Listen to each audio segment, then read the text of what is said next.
Mes amis, venez écouter mon histoire. Une histoire vraie qui m'a marquée et qui me suit encore aujourd'hui.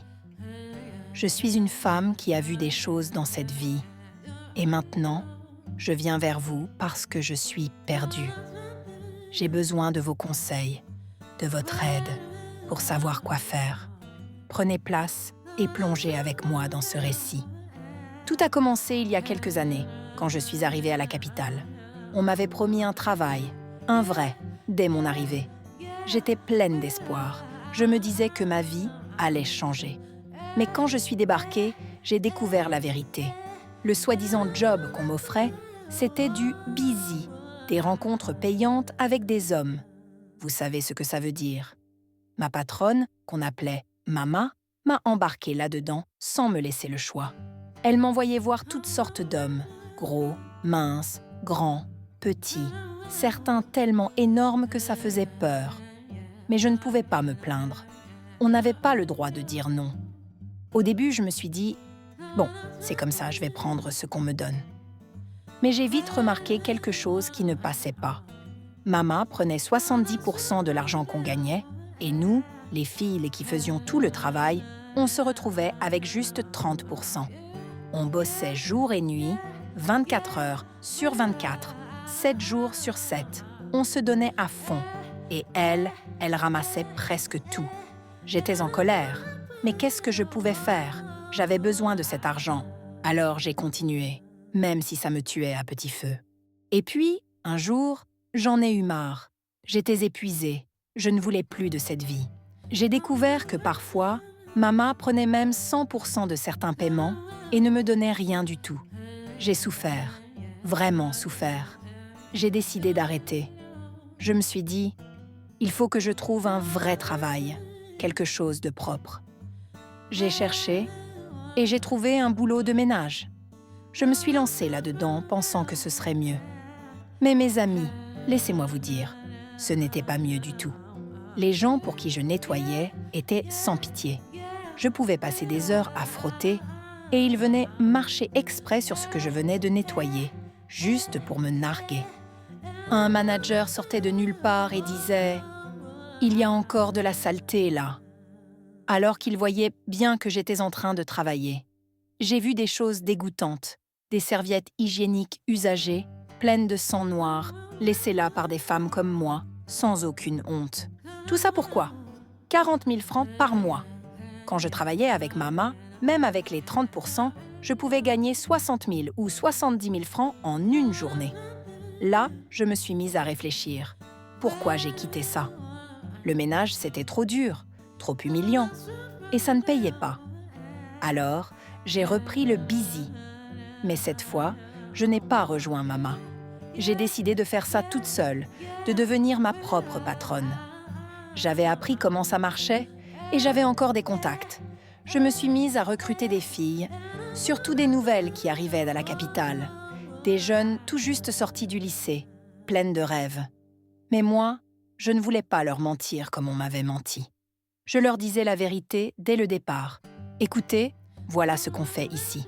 C'est pour rencontrer des hommes, ils payent et on partage l'argent.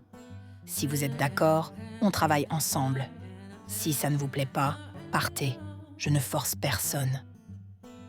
Elle disait oui, elle signait même un accord avec moi, acceptant tout en connaissance de cause. Je leur donnais le choix, pas comme Mama qui m'avait jetée là-dedans sans me demander mon avis. J'ai commencé à organiser des rencontres pour elles. Je trouvais les clients, je fixais les prix et je leur donnais leur part, 50, 50. Parce que moi, je les logeais, je les habillais, je prenais soin d'elles.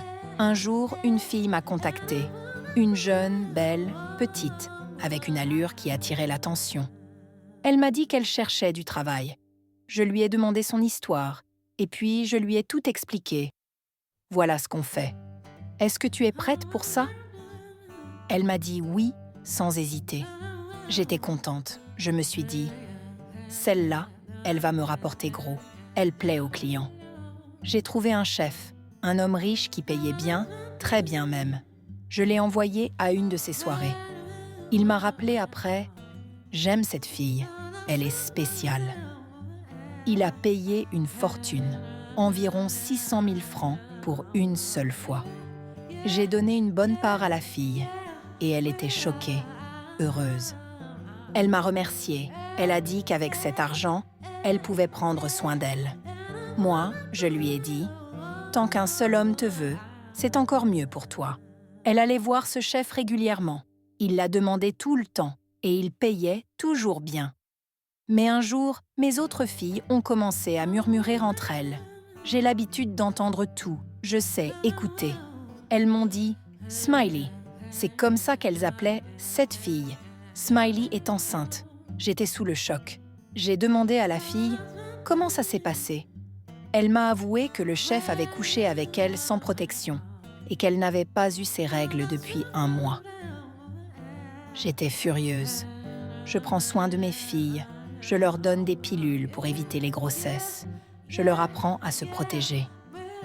Avec Mama, j'avais vu des filles tomber enceintes et elles utilisaient des méthodes brutales, des cintres, des mixtures pour tout faire partir.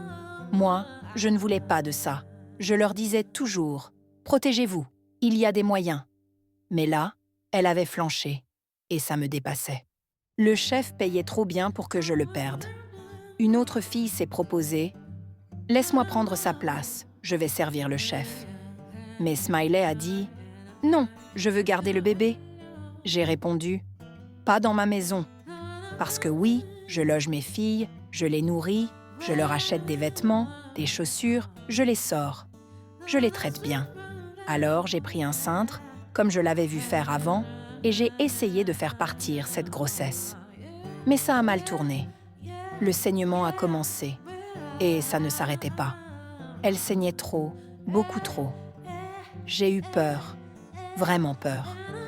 Je ne pouvais pas l'emmener à l'hôpital comme ça, ils allaient poser des questions. Alors j'ai inventé une histoire. Je l'ai trouvée dans la rue, pleine de sang. Je voulais juste l'aider. Je l'ai mise dans une voiture, je l'ai emmenée, mais elle était faible.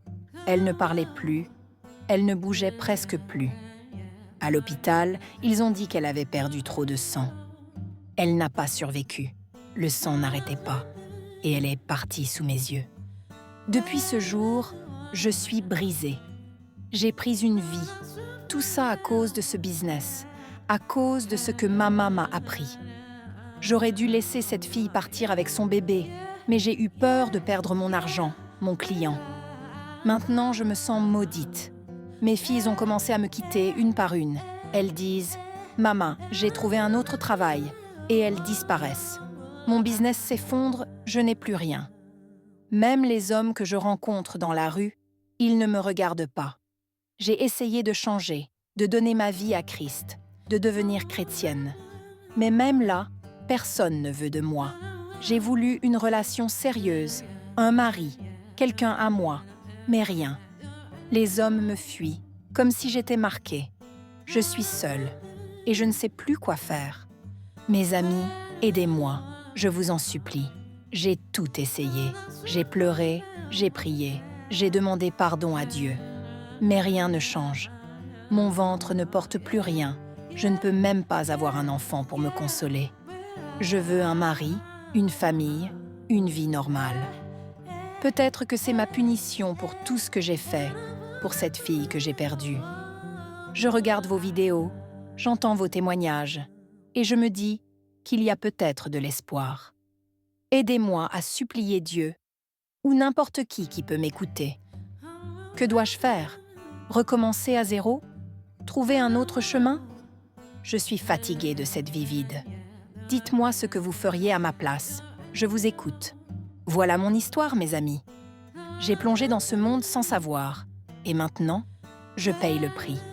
J'ai voulu être honnête avec mes filles, leur donner le choix. Mais j'ai fini par répéter les erreurs de Mama. Et cette fille, Smiley, elle me hante. Aidez-moi à trouver une issue, à retrouver la paix. Qu'est-ce que je dois faire pour que ma vie change? Parlez-moi, je suis là, désespérée mais prête à entendre vos conseils.